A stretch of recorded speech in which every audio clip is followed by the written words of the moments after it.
Frank Dobbins pointed at the gate before he'd even finished his sentence. "Pack your tools and get off my sight," he said, loud enough that the whole crew on the third-floor deck stopped what they were doing to watch. "I've had it with you slowing this crew down, understand? Everybody else is hauling double what you move in a shift." "I don't carry dead weight."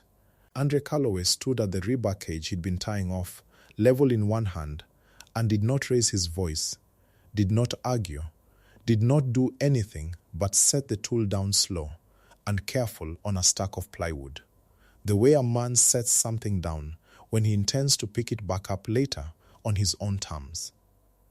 What no one on that deck knew, what Andre had not said to a single person on that crew in 6 weeks of 6 a.m., start times and lunch breaks eaten alone on a stack of block, was what was scheduled to touch down on the helipad at the site's north corner in exactly 11 minutes. He packed his tools without a word.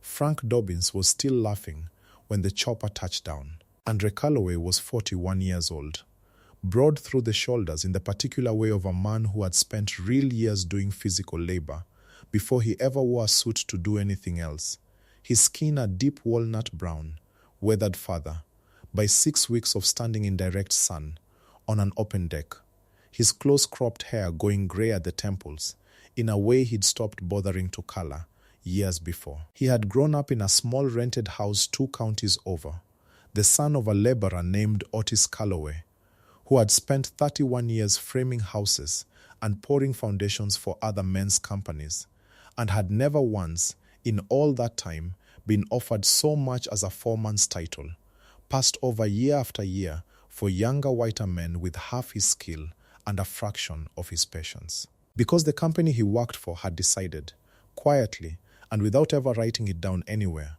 which kind of man got to give orders and which kind only got to follow them. Otis had died at 58, heart worn out from 3 decades of work that had never once paid him what it was worth, and Andre, 26 that year, and 3 semesters from finishing a civil engineering degree he was paying for himself, had sat with his father's tool belt in his lap the week of the funeral and made himself a promise he had spent the 15 years since keeping. In careful, deliberate stages that had eventually built Calloway Development Group into a company that now employed, across 4 active sites, just over 600 people. He kept his father's tool belt in the cab of his truck, cracked leather gone soft and dark with age, a worn torpedo level still clipped to its loop, the brass edges rubbed smooth from 3 decades of a working man's hands.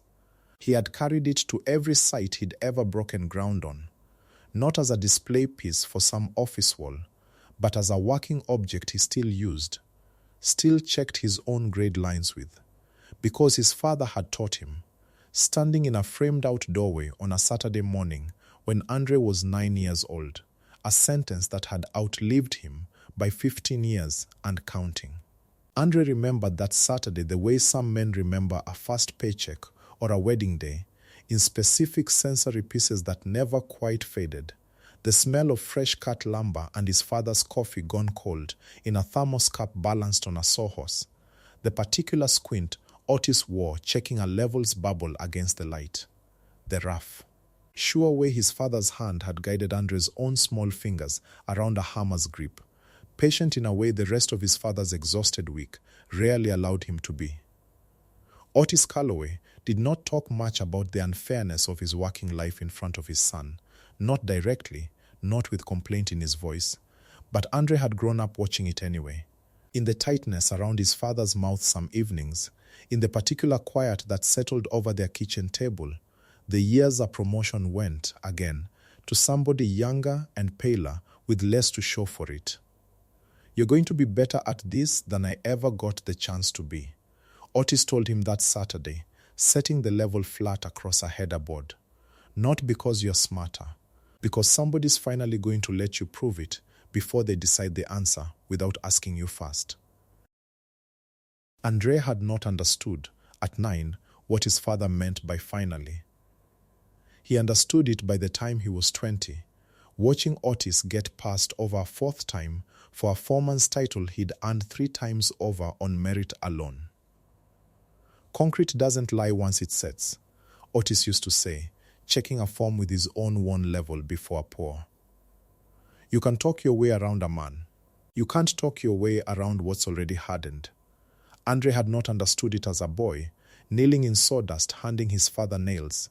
He understood it fully now, at 41, sitting in the cab of an unmarked pickup on the far edge of a construction lot he owned outright, watching a foreman he'd hired 8 months earlier through a general contractor's referral treat a black laborer the way his own father had been treated for 31 years, by men who never once had to answer for it. Andre had built Callaway Development Group the slow and glamorous way, starting at 26 with a single renovation project in a neighborhood 2 banks had already written off.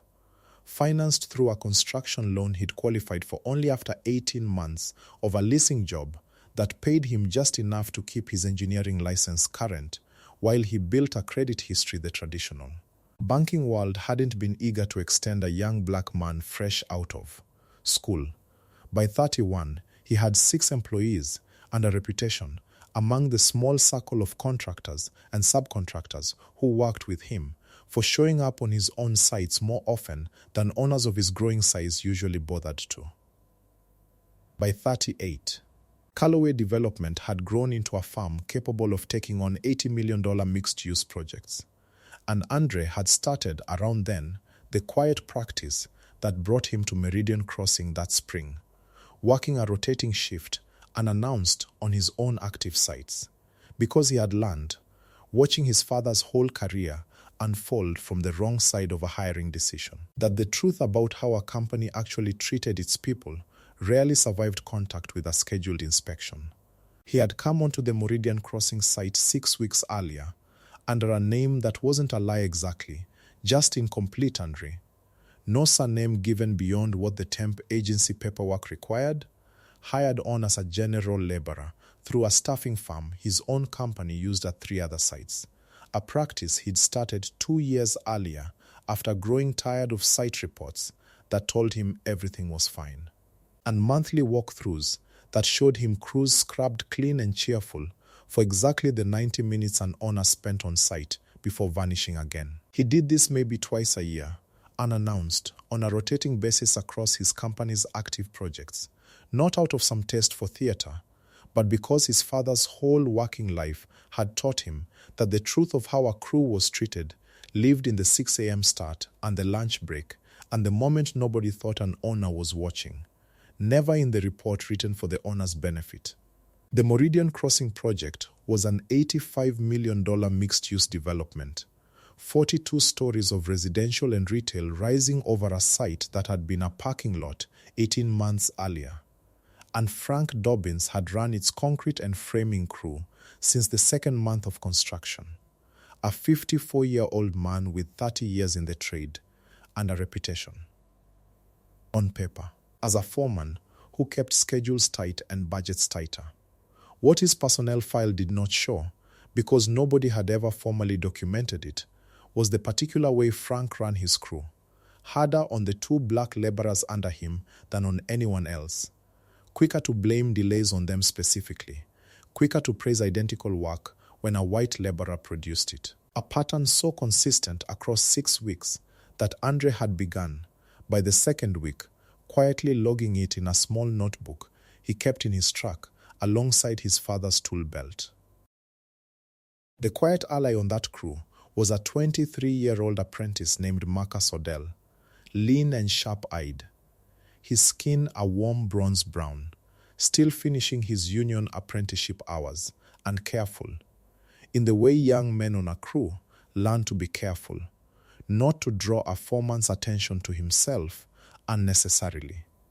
He had noticed, in Andre's first week, the particular economy of the older man's movements, the way he set rebar ties with a speed and precision that looked, to anyone who actually understood the work instead of just supervising it, less like a laborer learning the trade, and more like a man who had done this exact task 10,000 times before, under conditions nobody on this crew could have imagined. Marcus had said nothing about it to anyone.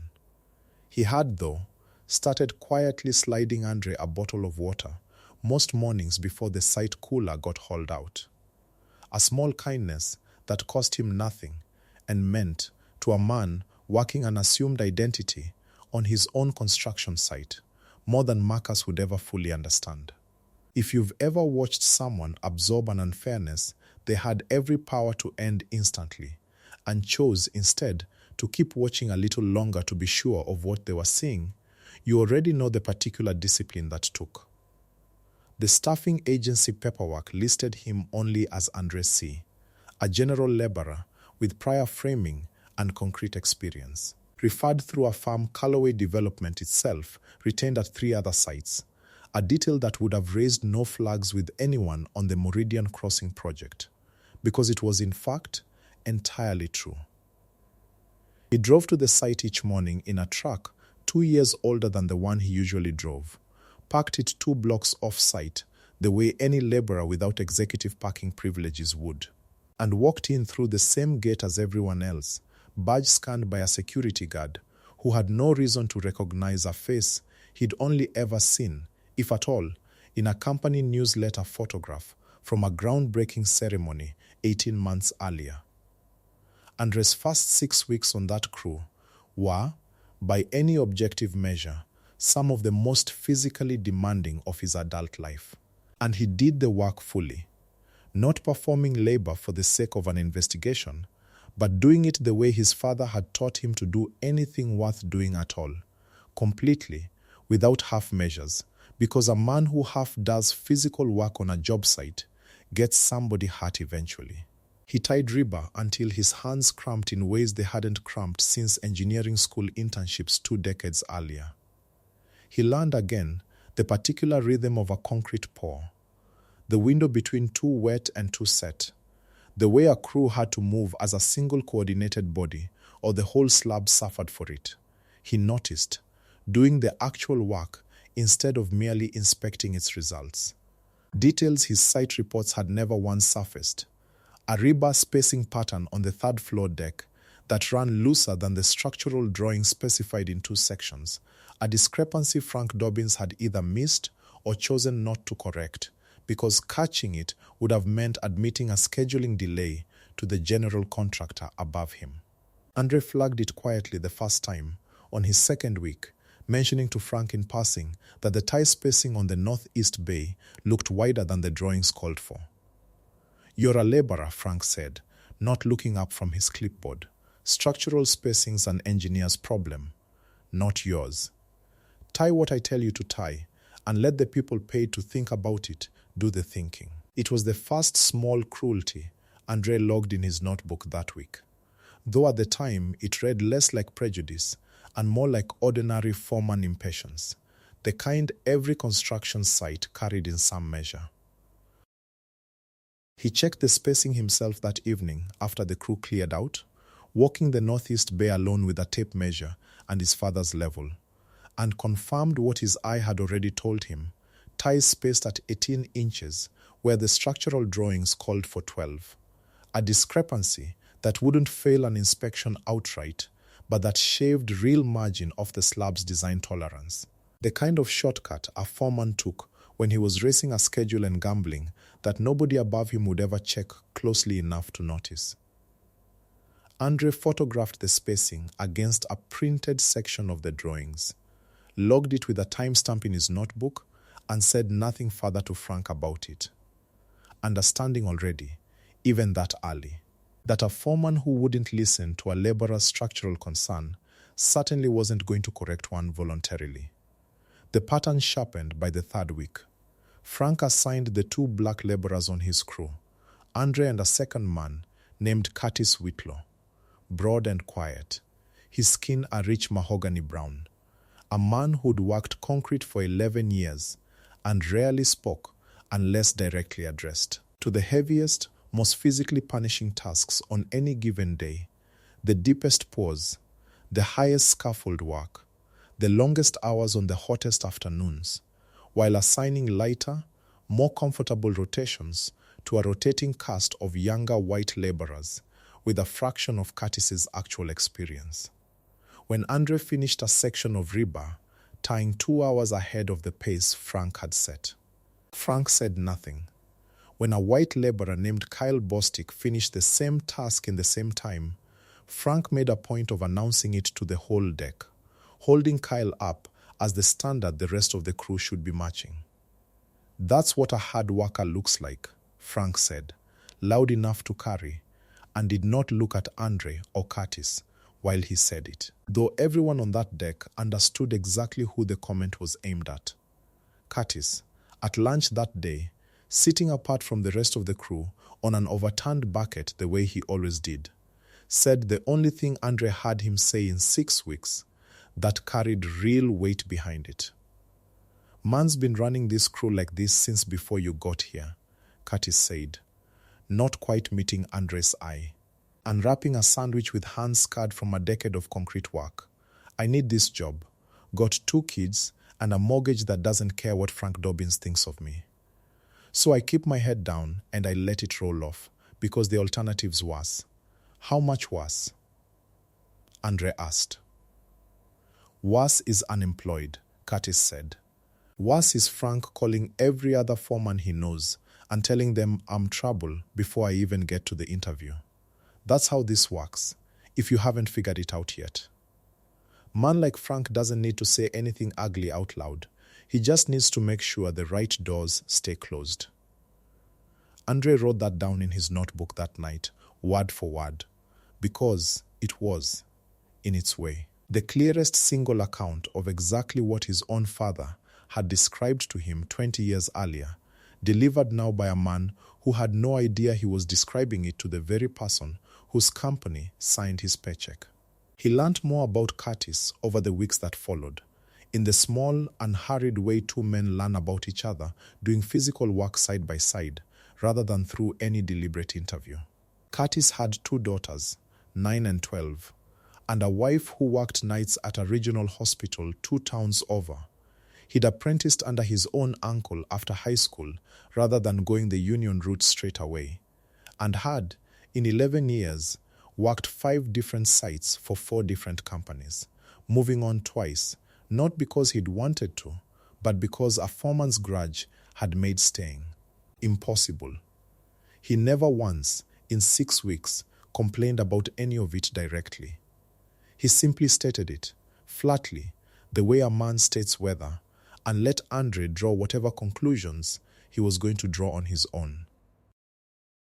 Marcus, by contrast, talked more than Curtis did, filling silences with an apprentice's restless energy. Asking Andre questions about rebar tolerances and poor scheduling that revealed, within the first 2 weeks, a genuine hunger to understand the trade beyond what his union coursework required of him. "You ask questions like somebody who's done this before," Marcus said to him once, midweek, watching Andre set a tie with a speed that clearly didn't match a 6-week laborer's learning curve. Andre had smiled and said only that he'd worked construction as a younger man, which was, again, not quite a lie, only an incomplete one. The same careful shading of truth he'd been living inside for 6 straight weeks. What would you have done, sitting in Andre's position, watching a pattern this clear unfold and knowing you held, in your own back pocket, the power to end it in an instant? Andre did not end it in an instant. He kept working, kept logging, kept letting the pattern build its own case against itself, because he had learned, building a company from nothing over 15 years, that a truth revealed too early gets explained away, softened, blamed on a misunderstanding, but a truth allowed to fully show itself in its own time in front of enough witnesses becomes something nobody can talk their way back out of. The escalation, when it came, raised the stakes past anything Andre had expected to witness that quietly on a Tuesday morning. Curtis Whitlaw arrived 4 minutes late that day. Having stopped at his daughter's school after she'd gotten sick overnight and needed picking up from her mother's before his shift, a 4-minute delay he'd called ahead about, leaving a voicemail on the site office line the way company policy required. Frank met him at the gate anyway, in front of the assembling crew, and docked him a full day's pay, citing a tardiness policy that, as far as Andre's careful notebook could confirm, had never once been enforced against any other laborer on that crew for delays under 15 minutes. "Voicemail doesn't clock you in," Frank said, loud enough for the gathering crew to hear. "I told you people I run a tight ship. You want to keep working here? You show up on time, every time, no excuses." The phrase landed in that gathering crowd the way a dropped tool lands on concrete, a sound everyone heard and nobody immediately addressed, though Andre watched 3 separate crew members' faces shift at it. A flinch of recognition even among men who wouldn't have named, out loud, exactly what they'd just heard. Curtis said nothing in response, jaw tight, and walked to his station without his pay for that day, absorbing a cost his mortgage could not comfortably absorb. Because Curtis, as he'd told Andre plainly at lunch 2 weeks before, understood exactly what fighting it would cost him.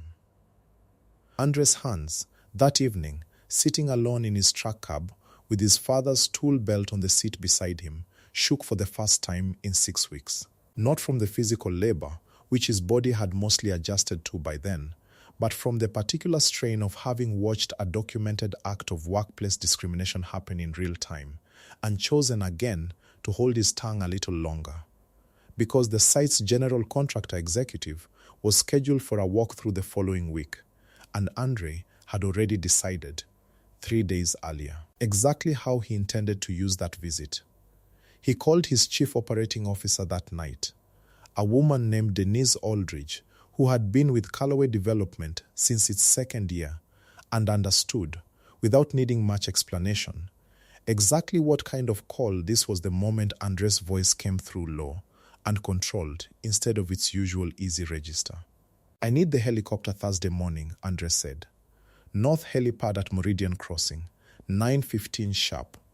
And pull Frank Dobbins's full personnel file, every incident report filed against him or by him going back to his hire date. I want it in front of me before I land." "You want me to call this in as a surprise inspection?" Denise asked. "No," Andre said. "I want it to look like nothing at all is happening, right up until it does." The days between that call and Thursday morning were for Andre the hardest of the entire 6 weeks, not because the physical work grew harder, but because he now knew exactly what was coming and had to keep working the deck beside Curtis and Marcus and the rest of the crew as though nothing at all had changed, absorbing Frank's casual cruelty 2 more times that week, with the same flat composure he'd worn since his first day, when every part of him wanted, badly, to end it immediately rather than let the plan finish playing out on its own schedule. He sat alone Wednesday night with his father's tool belt across his knees, running his thumb along the worn brass edge of the level the way he had at the funeral 15 years before, and let himself, for 1 long hour, feel the full weight of everything he'd watched that week. Curtis docked a day's pay for a 4-minute delay he'd called ahead about. Frank's casual, deniable cruelty dressed up as scheduling discipline. His own father's 31 years of exactly this treatment, finally playing out in miniature in front of him on a site that bore his own family's name on every permit filed for it. Concrete doesn't lie once it sets, he thought, and for one bitter moment the sentence twisted on him. Because some things, he thought that night, get poured wrong on purpose, by men who know exactly what they are doing, and count on nobody checking the grade before it hardens. He did not sleep well that Wednesday night, and he was back on the deck by 5:40 the next morning anyway, rebar in hand, because the plan required exactly that, one final ordinary shift before everything changed. Denise called him twice more that Wednesday evening, working through the operational details of the following morning with the same precision she'd have applied to any major deal closing. The helicopter would land at 9:15, not a minute earlier, timed against the general contractor's own scheduled walkthrough, so that Frank's morning would already be running at its usual tension before any aircraft became visible. Security would accompany Andre and Denise across the deck, standard company protocol for any executive site visit. Nothing about the arrangement itself unusual enough to tip Frank off in advance. The personnel file Denise had pulled showed exactly what Andre suspected it would. 2 prior complaints filed against Frank in the 18 months before Meridian Crossing, both from a previous project, both closed without action by a site-level human resources coordinator who had, records showed, reported directly to Frank himself at the time. A structural failure in the reporting chain that Andre made a note separately to correct company-wide regardless of how Thursday went. You could end this right now with 1 phone call, Denise told him. You don't have to work another shift to prove what you already have on paper. The paper proves Frank broke a policy. Andre said, I need this crew to see the correction happen where the harm happened, in front of the same faces who watched it. Otherwise, it's just an email nobody but HR ever reads, and Curtis goes right on believing nothing actually changes for men like him unless somebody happens to notice by accident. He paused, turning his father's level over once in his free hand. I got noticed by accident my whole childhood, watching my father get passed over. I'm not building a company that runs on accidents. The overreach, the third and final act, came at 8:50 that Thursday morning, 25 minutes before the chopper was scheduled to land. And it was Frank himself who chose the moment, chose the crowd, chose the words, in a decision that would cost him everything within the hour. Andre had spent that morning working at a pace no different from any other day, and Frank, perhaps sensing the general contractor's walkthrough was imminent and wanting his crew visibly, aggressively productive before it arrived, decided the morning called for a public example, and picked, without hesitation, the same man he'd been building toward all 6 weeks. You're slowing this whole crew down, Frank said, loud, stepping directly into Andre's workspace on the 3rd floor deck. The whole crew's attention pulled toward the confrontation the way any raised voice on a job site pulls attention. I've had it. Everybody else is hauling double what you move in a shift. I don't carry dead weight, and I sure as hell don't need to explain myself to you about it. Pack your tools and get off my site.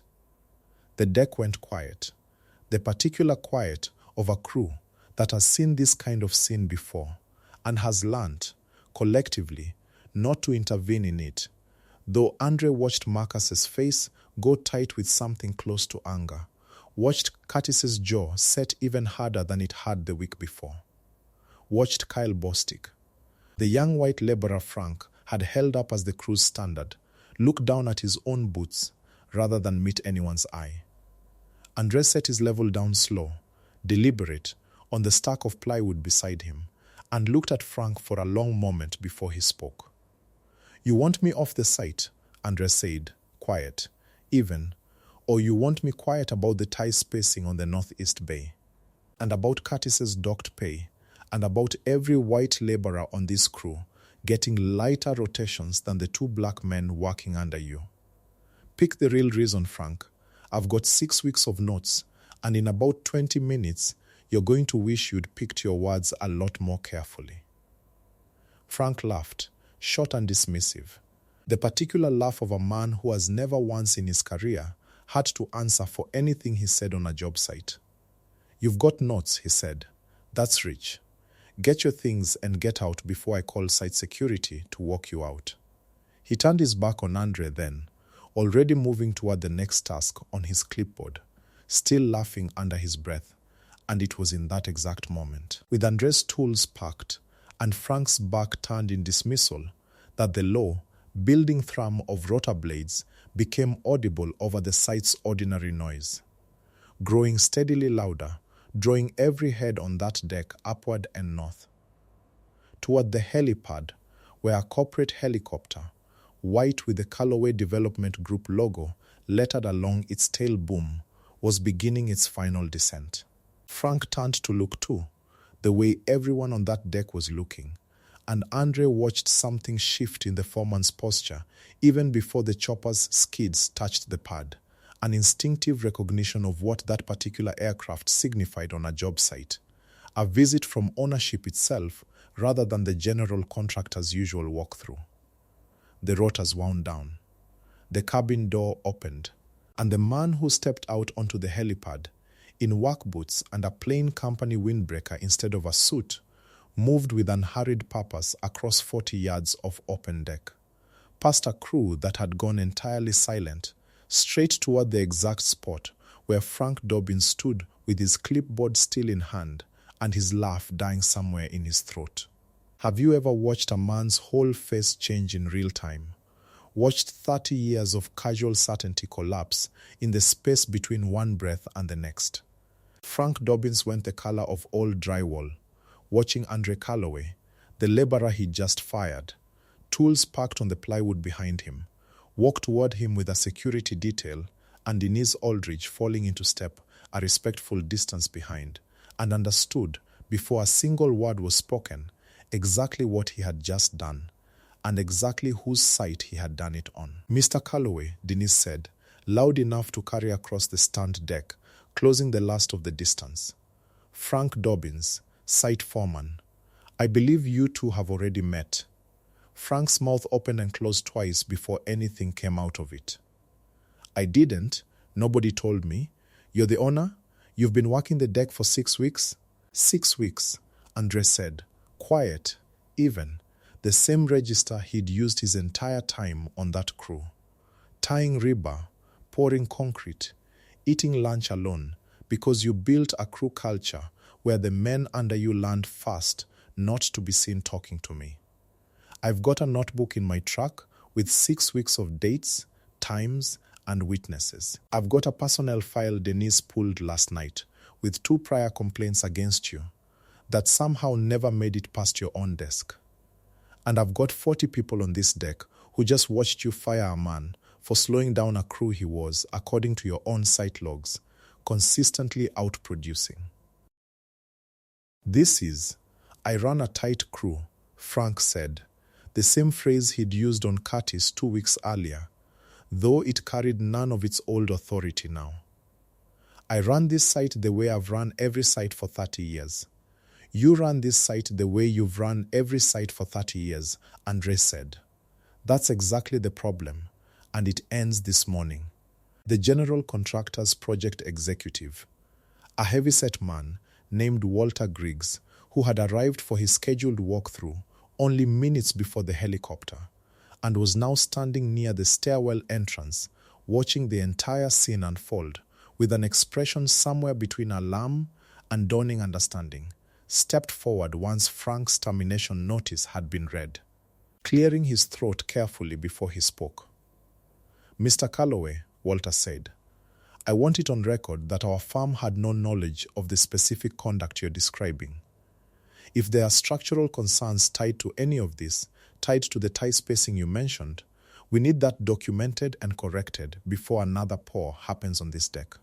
"It's documented," Andre said, and nodded toward Denise, who was already forwarding the photographed spacing discrepancy to Walter's tablet. "Northeast Bay, 3rd floor. I want an independent structural engineer out here by Monday to confirm the corrected spacing before any further pours proceed above it." That cost comes out of Frank's severance calculation, not out of this project's budget, and not out of anyone's pocket on this crew. Walter nodded, chastened, and said nothing further, understanding, the way any experienced construction executive would, that the morning had just handed him a liability question far more urgent than whatever he'd originally driven out to inspect. Andre turned then, not to Frank but to the crew gathered along the deck's edge, 40 faces watching a scene none of them would forget, and his voice, when he addressed them, carried none of the cold precision he'd used with Frank. Something warmer instead, something closer to the register he might have used addressing his own father's memory. "Curtis," Andre said, "I owe you a day's pay. Frank docked you 2 weeks ago for a 4-minute delay you called ahead about.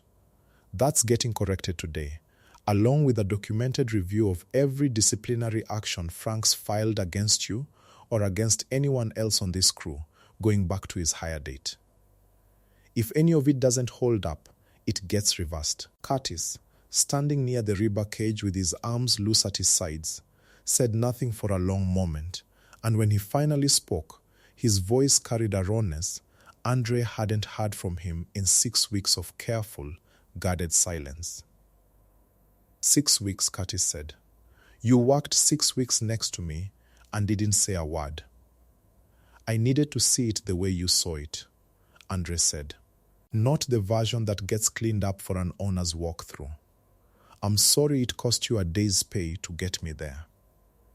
Denise Aldridge, standing at Andre's shoulder with a tablet already open, read the formal notice into the record right there on the deck, in front of the full crew, the way Andre had specifically instructed her to structure it the night before. Not a private termination handled quietly in an office where the crew would only ever hear rumors about what happened, but a public documented accounting delivered in the exact spot where Frank had delivered his own public accounting minutes before.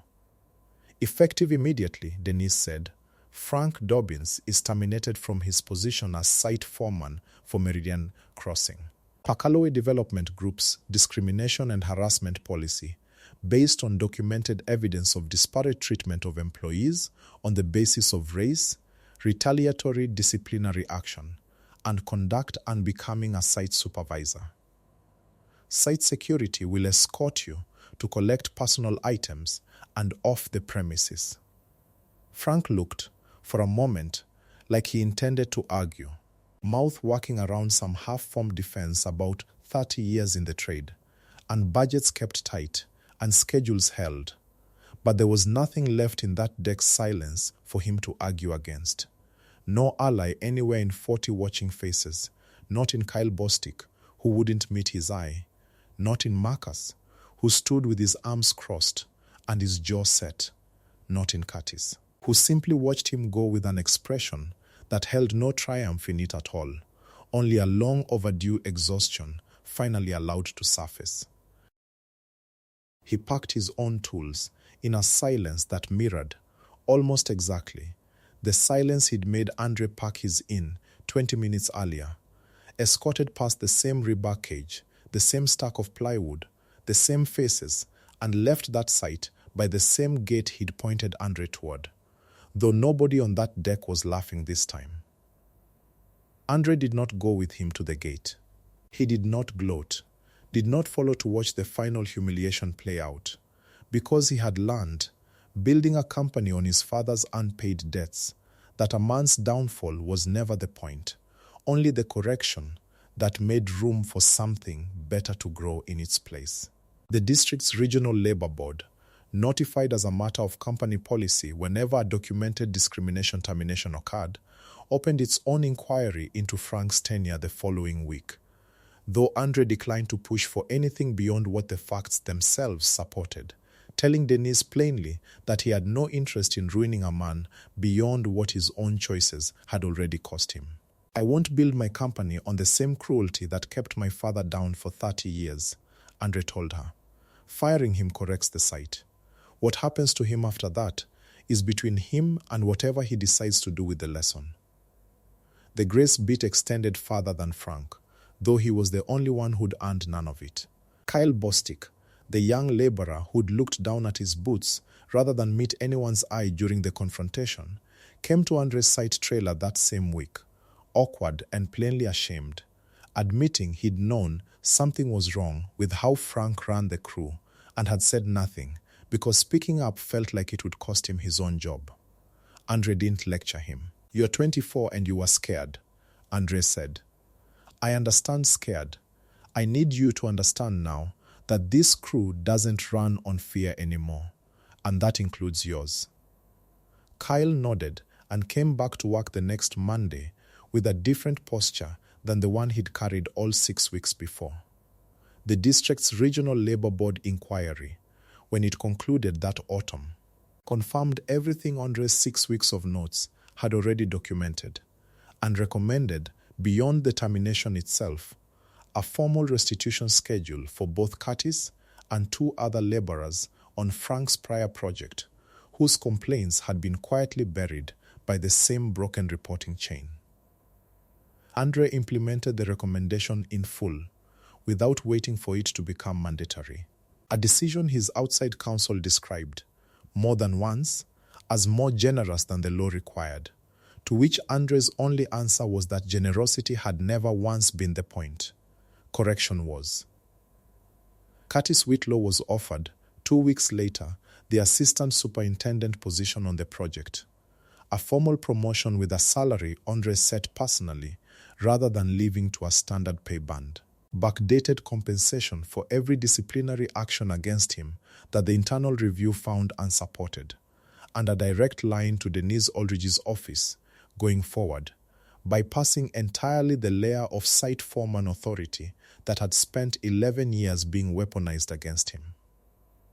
"I don't know what to say," Curtis told Andre, standing in the trailer with the offer letter in his scarred hands. "Say yes," Andre said, "and say it because you've earned it, not because you feel like you owe me anything for 6 weeks of watching quietly instead of stepping in sooner. I owed you that intervention faster than I gave it. This doesn't square that debt. It just starts paying it down." Marcus Odell's payoff came differently, though no less deliberately. Andre offered him, that same month, a fully sponsored path through his remaining apprenticeship hours and, beyond it, an accelerated foreman training track through Callaway Development's own internal leadership program.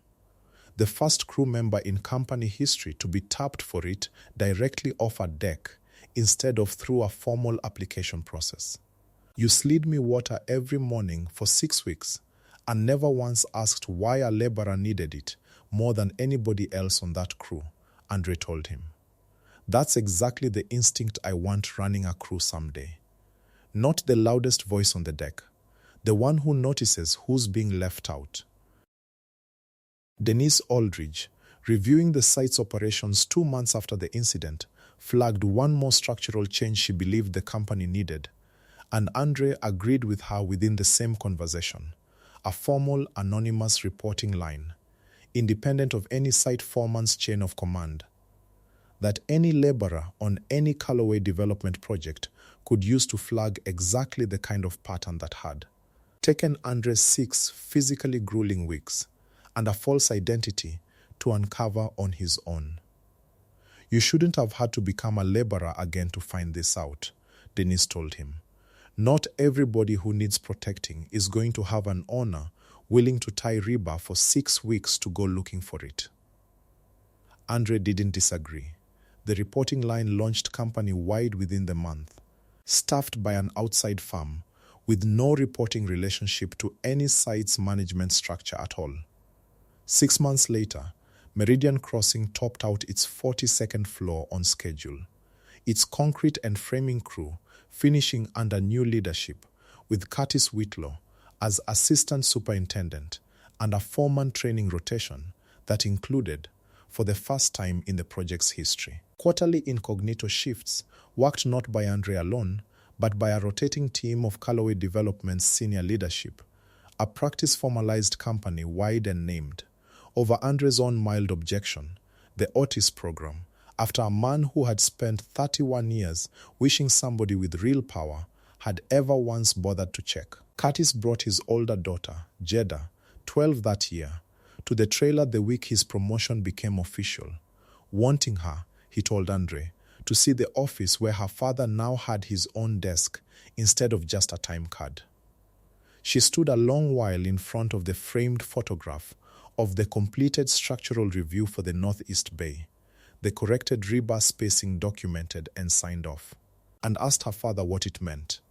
"It means somebody finally checked the math instead of just trusting the man holding the clipboard," Curtis told her, and Andre, standing nearby, thought it was as clean a summary of the whole 6 weeks as anyone had managed yet. Andre kept his father's tool belt in the site trailer's front office after that, no longer confined to his truck cab. Displayed on a simple wall mount beside a small brass plaque that read only Otis Callaway, 1966 to 2011, he built what he was never allowed to own. Beneath it, in a locked glass case, sat the worn torpedo level, its brass edges rubbed smooth by 31 years of a working man's hands, kept exactly where every foreman, superintendent, and executive who walked through that trailer's door would have to see it before they saw anything else about how Callaway Development Group intended to run its sites going forward. Concrete doesn't lie once it sets, Andre told a small graduating class of the Otis program's first apprentice cohort that following spring. Standing in front of his father's level, with Curtis and Marcus both seated in the front row. You can talk your way around a man for a while. You cannot talk your way around what's already hardened, and neither can I, and neither can anyone who ever works for this company. That's not a threat. That's a promise about what we're pouring, starting from the ground up, every single time.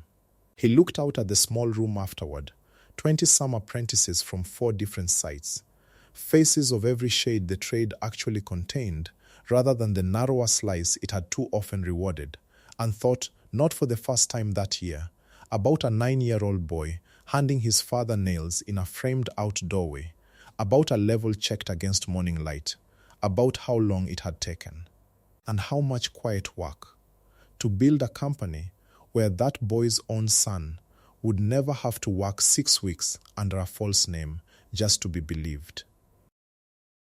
Marcus finished his apprenticeship hours that winter and moved into the accelerated foreman track the following spring, and the first thing he did, taking his own small crew for the first time on a Callaway development renovation project across town, was institute a rule that had no formal name anywhere in company policy, but that every laborer under him learned within the first week.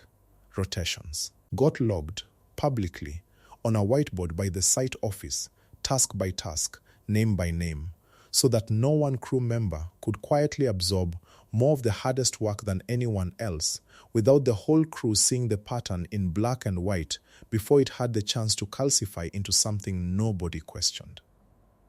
Andre didn't need a whiteboard to catch it. Marcus told his own crew the first week, "I'm not as patient as he is. I'd rather everybody just see it plain from the start. That's the whole of it, and maybe the only lesson worth carrying out of it. Power that hides itself for 6 weeks to see the truth clearly is not weakness, and patience held under real cruelty is not the same as consent to it. Prejudice dressed up as discipline is still prejudice. No matter how tidy the paperwork looks, and dignity, held quietly long enough, tends to outlast whatever tries to price it out of the room. Talent and worth were never scarce on that deck, or on any construction deck anywhere like it, in any city, on any crew. What was scarce for 31 hard years of Otis Callaway's working life, and for 6 long weeks of his son's careful, quiet investigation, was somebody with real power, willing to look closely enough and patiently enough to see what had been standing in plain sight in front of them the whole time. Who was the first person who believed in you before anyone else could see it? Tell us below, and tell us where you're listening from. If this story moved you, share it with somebody who's still absorbing an unfairness quietly, waiting on their own moment to arrive, the way Curtis did, the way Otis Callaway did for 31 long years, without ever once getting the chance his son finally built for every worker who came after him. Wherever you're standing tonight, on whatever deck or floor or quiet corner, nobody else is watching closely enough. May the truth of your work outlast whoever tried to talk it down, and may somebody, someday, land exactly when you need them to.